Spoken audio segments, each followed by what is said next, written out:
अमेरिकार वैदेशिक मंत्री रूबियो भारतीय वैदेशिक मंत्री एस जयशंकर सहित फोन में कथा होइछन्ति। एक ईमेल पोस्ट में वैदेशिक मंत्री एस जयशंकर कहिछन्ति दुई नेता परमाणु सहयोग, प्रतिरक्षा, शक्ति और वाणिज्य विषय आलोचना करथिले।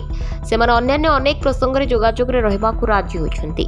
दुई नेतांक मध्य आलोचना एपरि एक समय होइछि जेतेबेले भारत और अमेरिका मध्य वाणिज्य चुक्ति उपरे कोनोसी चूड़ांत निष्पत्ति निया जाय नाही। गत वर्ष फेब्रुआरी रे राष्ट्रपति डोनाल्ड ट्रम्प दायित्व नेबार किछि दिन परे दुई देश एक द्विपाक्षिक वाणिज्य चुक्ति को चूड़ांत करबाकू लक्ष्य रखिथिले, किंतु जुलाई रे अमेरिका भारतीय सामग्री उपरे एक पाखिया 25% शुल्क लागू करबा परे आलोचना स्थगित रहितला। यहाँ पर अमेरिका अगस्त 2025 रे रूसीय तैल अक्रय पर भारत उपरे 25% शुल्क जरिमाना लागू करथिला। यह भारतर मोट शुल्क 50% को पहुंचाई, जहां एशिया रे सर्वाधिक।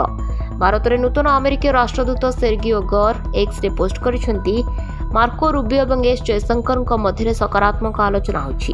दुई नेता वाणिज्य आलोचना, गुरुत्वपूर्ण खनिज पदार्थ और वाणिज्य चुक्ति संपर्क में आसंता मासरे हेबाकु थिबा बैठक विषय आलोचना करिसेंती।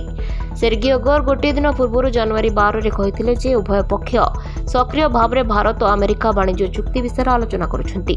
से कहिथिले भारत विश्वर सर्वबृहत देश, तेणु यह हासिल करबा सहज हेब नाही, किंतु आमे दृढ़तार सहित यहाँ पर काम करुछु। भारत सहित आमर संपर्क पई वाणिज्य अत्यंत गुरुत्वपूर्ण। आमे आतंकवाद विरोधी, सुरक्षा, शक्ति, प्रजुक्ति विद्या और शिक्षा भली क्षेत्र में एकाठी काम करबा जारी रखिबु। भारत को आसंता मासरे पूर्ण सदस्य भाव में टैक्स सिलिका रे जोग देबा पई आमंत्रण कराजिबो। Bureau report, Dinalipi live.